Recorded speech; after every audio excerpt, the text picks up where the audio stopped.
Eu li uma coisa interessante hoje cedo, acabou que eu nem li a matéria, eu fui mais ao estilo dos leitores de rede social e li só a manchete. Mas era uma manchete que falava que não sei quantas milhões de refeições vão deixar de ser servidas no mundo pelo fechamento do Estreito de Hormuz. Eu achei isso interessante, descartando as questões mais chamativas, mais caça-cliques da notícia, mas eu achei interessante porque, de fato, o fechamento ele reflete muito mais do que estritamente sobre óleo, tem questão de grãos e tudo mais, e isso vai afetar tanto o bolso quanto a mesa de todo mundo no final das contas. Queria deixar uma pergunta para a gente ainda manter um pouquinho nesse assunto, mas deixar para vocês dois. Nesse momento, eu acredito, ou pelo menos eu enxergo, que a gente tenha majoritariamente uma interpretação de que o fechamento do estreito, ainda que operacionalizado inicialmente pelo Irã, ele é uma resposta a uma atitude americana, ou seja, os norte-americanos deram causa ao fechamento do Estreito de Hormuz. Mas vocês acham que conforme esse fechamento se prolongue e os efeitos fiquem mais gritantes, ou digamos, passem a incomodar mais claramente, o Irã também vai passar a ser mais penalizado por causa disso? Aí fica à vontade, quem quiser começar a responder. Pode começar, Felipe, vai lá. Vitor, eu acredito que em algum momento sim. Nós até debatemos em outras lives sobre esse fechamento do Estreito de Hormuz não ser um fechamento completo. Teve até, eu não cheguei a citar, mas teve uma pesquisa da casa de research Citrine, que é sediada em Nova York, e eles são famosos porque já acertaram coisas mais populares no campo de criptomoeda. Enfim, eles colocaram lá um agente em campo e esse agente, claro, né, não caracterizado como um analista de geopolítica, mas ele foi testemunho ocular de diversos navios passando por ali,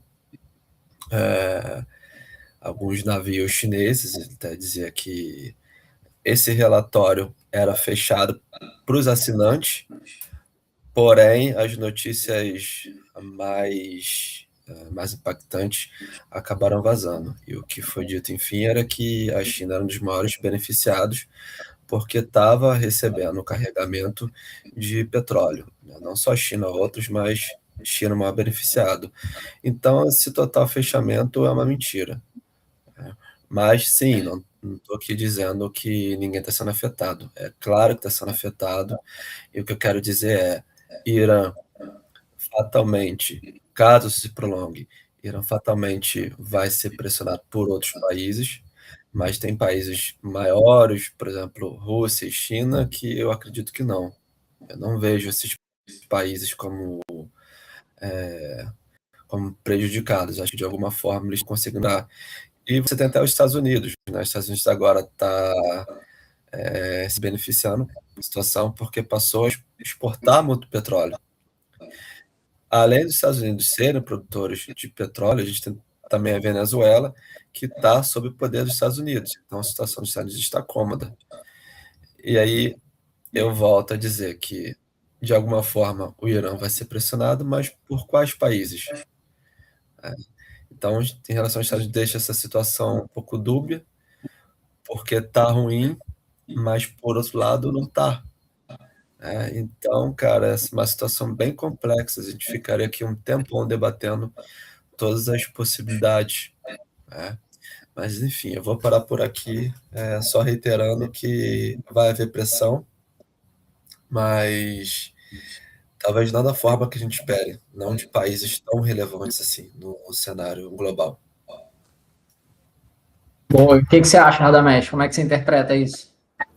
Eu basicamente concordo que o Irã tende a se prejudicar com o bloqueio, mas, como o Felipe disse, mesmo com o bloqueio norte-americano, eles não conseguem conter todos os navios. Mesmo eu não cheguei a ler essa análise, mas já tinha lido outras notícias que navios iranianos, paquistaneses conseguem furar o bloqueio por uma incapacidade norte-americana de monitorar toda a região, né? Não, querendo ou não, é um estreito, mas não é tão fácil de monitorar.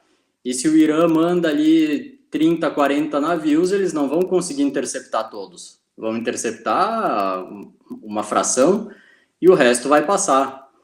E um outro detalhe também que pouca gente fala, mas o Irã tem uma saída também para o Mar Cáspio, né, no norte. Então ali ele consegue provavelmente dar vazão desse óleo ou para Azerbaijão, ou para a Turquia, ou para o próprio Paquistão por terra, por caminhões tanque. Óbvio que a quantidade muito menor, mas num pior cenário, eles vão conseguir sempre alguma fonte de renda, alguma forma de se sustentar, eles vão conseguir.